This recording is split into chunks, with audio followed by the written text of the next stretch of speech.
One of the things that we are incredibly proud of in Canada, and we can be very proud of, is that Canadians are positively inclined towards immigration, towards refugees. We know that bringing people here, accepting people here from around the world is a source of strength for our communities, a sense of growth for our economies, and it enriches the Canadian fabric to have diversity be one of our core strengths. At the same time, there are people out there who are playing up fears and divisions as a way of making political gain. What I am happy to reassure Canadians about is that our immigration system continues to apply robustly to anyone who comes to this country, whether it's regularly or irregularly. Whether you're an asylum seeker or a refugee or an immigrant, we have the capacity and we've invested in the resources to make sure that every single person goes through the security checks, go through all the necessary steps in our immigration system and our refugee system, and people can be reassured that that system that we have confidence in, that is one of the foundational elements of to why Canadians are positive towards immigration, continues to be in place. And I won't play political games or games of fear and torquing up divisions the way some others have. Prime Minister Dirk Meisner from the Canadian Press. Your government decided to buy the Trans Mountain Pipeline project. You're going to be moving ahead. Well, how do you continue to move ahead when everywhere you seem to be going there's people very deeply opposed to it? You know, there are people out there who still think there's a choice to be made between what's good for the environment and good for the economy. I don't. I know the only way to build a strong economy moving forward is by protecting the environment, and ensuring that we are protecting the environment for future generations is a deep priority of mine, always has been. We know we have to put in place a strong plan and a reasonable approach to fight climate change, and that's exactly what we're doing. It includes a national plan on climate change to price pollution, and there are people on one side of the political spectrum who don't like that. It also includes getting our resources to markets other than the United States, and there are other people on the other side of the spectrum who don't like that. But most Canadians know, and the families that I've talked to here and over the past weeks across this country are certainly no exception, that they understand that we need sustainable jobs into the future. We need to move towards a lower carbon economy, but we can't get there quite yet. We can't get there tomorrow. And while we do that, we need to make sure we're protecting the environment, which is why our government has invested over $1.5 billion in a historic oceans protection plan that partners with Indigenous peoples along this coast, invests in our Coast Guard, invests in protecting marine wildlife, including marine mammals like the southern resident killer whale pod. These are things that are priorities to us that we will continue to do.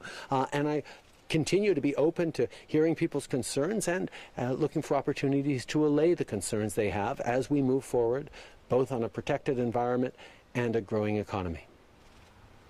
Hi, Eric Lloyd, CTV News. What is your reaction to United Nations reports that basically outline that North Korea has not stopped its nuclear and missile programs despite recent sanctions and meetings with the United States? What's your reaction? Are you surprised? North Korea continues to be a real concern for not just regional security but global stability.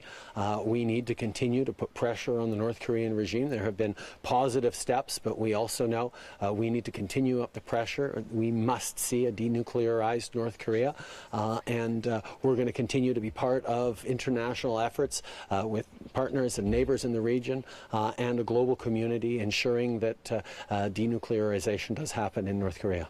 Hi there, Alan Felker with Global Television. This is in regards to your visit in Tofino there.